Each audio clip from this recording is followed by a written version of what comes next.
राठी सदन के सामने एक बड़ी सी गाड़ी आकर रुकी। उस गाड़ी में से सबसे पहले निकली उमा अग्रवाल। हल्के हरे रंग की साड़ी, आंखों पर काला चश्मा और हाथ में छोटा सा क्लच। अभी अभी कार से उतरे अपने पति रमेश अग्रवाल के साथ वो घर में दाखिल हुई। उनके पीछे उनके दोनों बेटे भी आ रहे थे। ड्राइंग रूम की टेबल पर मिठाई, कुकीज, पकौड़े सब सजे हुए थे। उमा अपने बड़े बेटे अतुल की तरफ इशारा करती हुई बोली, ये हमारा बड़ा बेटा है अतुल, और वो हमारा छोटा बेटा आदित्य। अतुल IIT ग्रेजुएट है, सिंगापुर से MBA किया है इसने। इसे 5 लाख का पैकेज ऑफर हुआ था बैंगलोर में, लेकिन इसे फैमिली बिजनेस ही ज्वाइन करना था, इसलिए अब हमारी कंपनी यही संभालता है। ये सुनकर रमेश बोले, अब इतना बड़ा बिजनेस है तो वो छोड़कर जॉब क्यों करे? उनकी बात पर उमा ने कहा, बस अब इसकी शादी हो जाए तो हम भी सुखी हो जाए।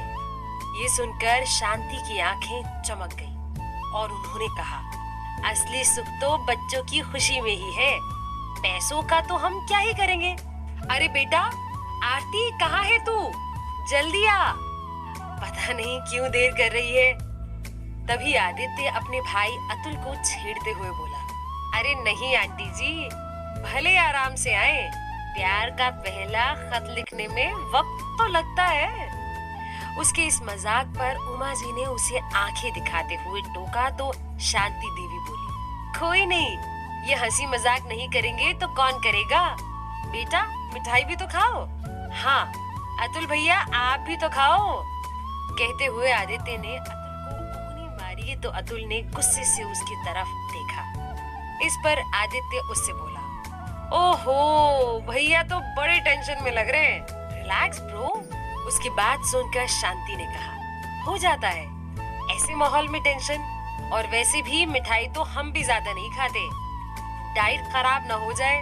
मैं तो डाइट का बड़ा ध्यान रखती हूँ, ये डाइट वाले कुकीज भी हैं, आपको चाहिए तो। बोलते हुए उन्होंने कुकीज की प्लेट आदित्य और अतुल के आगे रख दी। आदित्य ने प्लेट से एक बिस्किट उठाकर उसे अतुल के मुंह के पास लाते हुए कहा, अरे वाह, डाइट वाले भी हैं, भैया खाओ ना।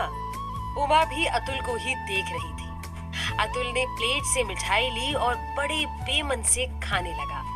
उसकी शादी की बात चल रही थी और उसे देखकर ऐसा लग रहा था जैसे उसे कोई दिलचस्पी ही न हो इस रिश्ते में। उसकी नजरें बार बार घड़ी की तरफ ही जा रही थी, जैसे उसे यहाँ से बस निकलना हो।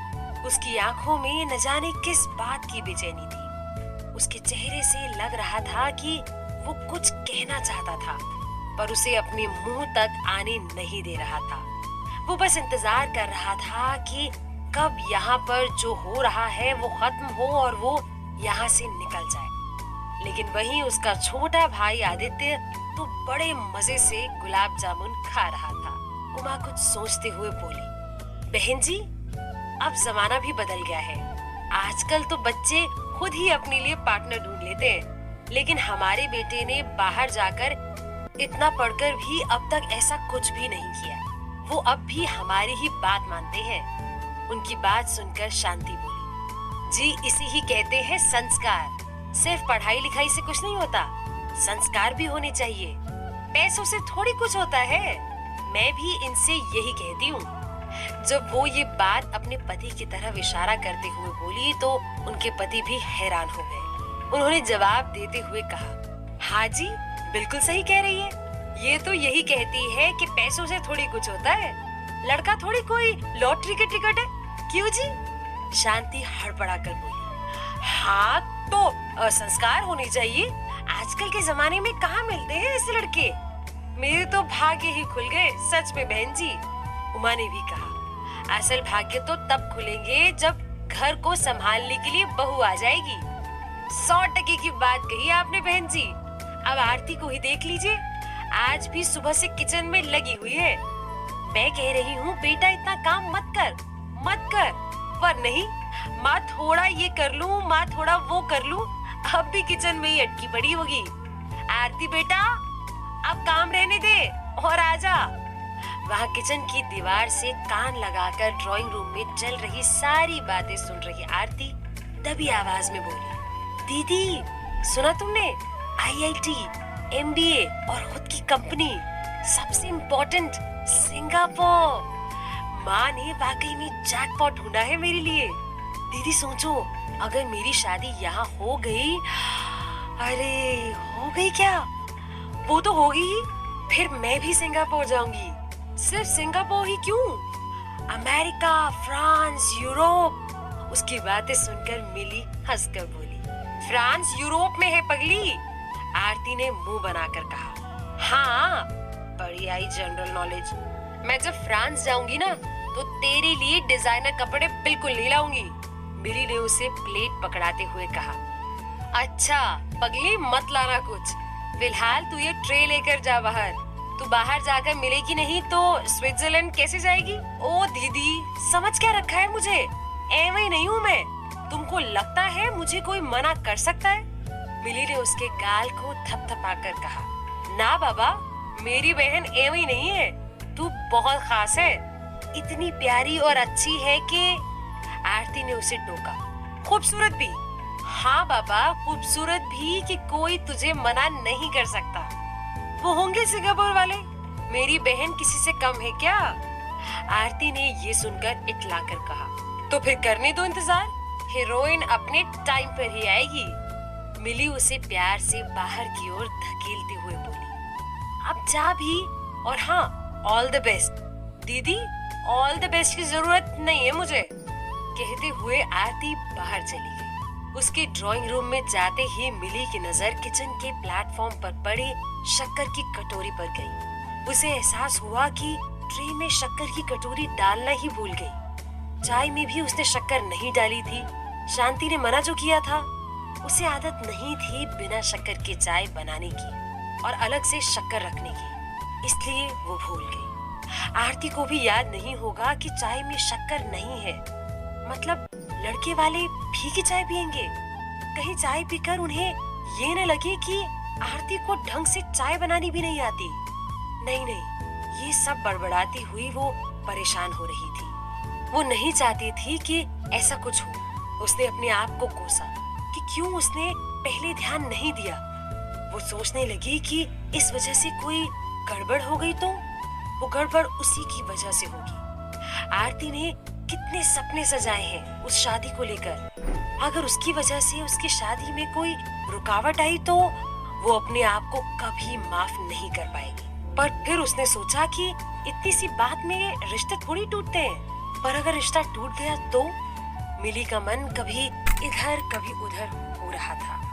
उसे समझ नहीं आ रहा था कि अब जो गलत हो गया है उसे ठीक करे तो करे कैसे। बाहर ड्राइंग रूम में आरती को आता देख शांति बोली, लो आ गई। आरती को उमा ने अपने पास बैठने का इशारा किया और उसके बैठते ही वो बोली, जैसा नाम वैसे ही रूप, शांत और प्यारा। ये सुनते ही आरती मन में सोचने लगी, चलो गेम 50% तो यही जीत गई, बाकी के 50% तो आराम से जीत जाऊंगी।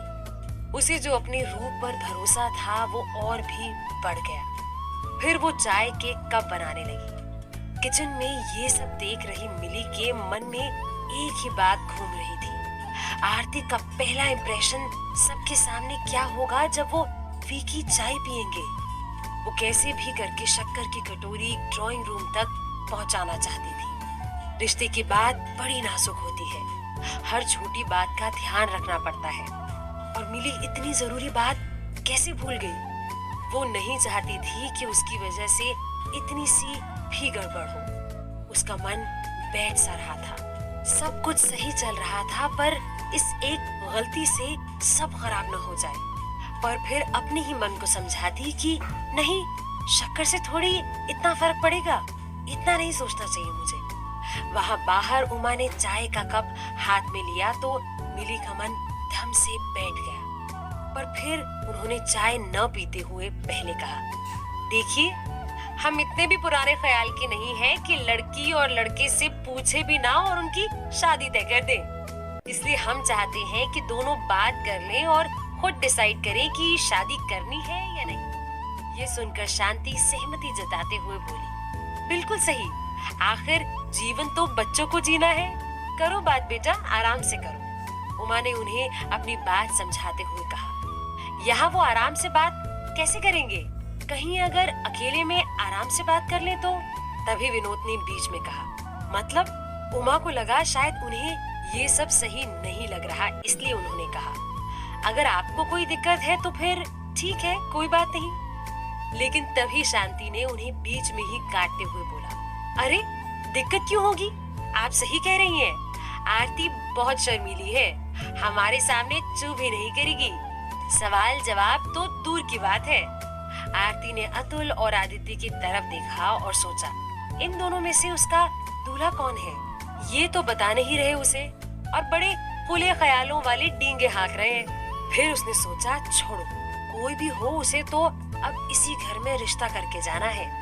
उसने तो अपना मन बना लिया था कि वो अग्रवाल खानदान की बहू बनेगी ही बनेगी। सबको बातों में बिजी देख मिली ने सोचा यही सही वक्त है, वो फटाफट शक्कर रखकर आ जाए। लेकिन फिर वही डर की सबने उसे देख लिया तो उससे भी बड़ी गड़बड़ हो जाएगी। उसे नहीं जाना चाहिए, लेकिन उस वक्त सब बहुत बिजी नजर आ रहे थे। उसे लगा शायद उस पर कोई ध्यान न दे और वो साइड में से निकल जाए। उसे क्या करना चाहिए उसे समझ नहीं आ रहा था। उसी वक्त शांति ने कहा, पहले आप चाय तो पी लीजिए, ठंडी हो जाएगी, फिर बच्चे मिल लेंगे। एक बार फिर कंफर्म करने के लिए उमा ने उनकी तरफ देखकर पूछा, आई होप आपको कोई प्रॉब्लम नहीं? अरे नहीं नहीं, कोई दिक्कत नहीं है। वैसे भी बस यही तो जाएंगे बाहर आंगन में, गार्डन है हमारा, छोटा है पर अच्छा है। गुलाब, चमेली, जूही, जूही की बेल तो ऊपर वाले कमरे के कूलर तक जाती है। बड़े मन से आरती ने खुद लगाई है वो बेल। ये सुन उमा ने आरती की तरफ देखकर कहा, तो गार्डनिंग का शौक भी है आपको? Very nice. फिर तो शांति देवी ने आरती का गुणगान करना ही शुरू कर दिया। ये तो कुछ नहीं, कुकिंग का तो इसे इतना शौक है कि रोज नई रेसिपी ट्राई करती रहती है। ये पकौड़े भी इसी ने बनाए हैं और चाय भी, पीजिए ना। वो लोग बातें करने में बिजी थे। इतने में मिली किचन से निकलकर दबे पांव ड्राइंग रूम तक निकल गई। फिर जब सबका ध्यान बातों में था तो उसने टेबल पर शक्कर की कटोरी रखी और वापस किचन की तरफ मुड़ गई, पर उमा की नजर उस पर चली गई थी। टेबल पर अचानक शक्कर की कटोरी देख आरती हैरान हो गई। उसका ध्यान उमा पर गया जो मिली की तरफ देख रही थी। आरती ने उनका ध्यान हटाने के लिए जोर से पूछा, शक्कर शक्कर कितनी लेंगी आप? उमा ठिठक गई और उसका ध्यान मिली से हट गया। वो जवाब देते हुए बोली, बेटा 1 चम्मच बस। आरती ने घबराते हुए शक्कर चाय में मिलाई तो उमा ने पूछा, वो कौन थी? शांति ने हैरान होते हुए कहा, कौन?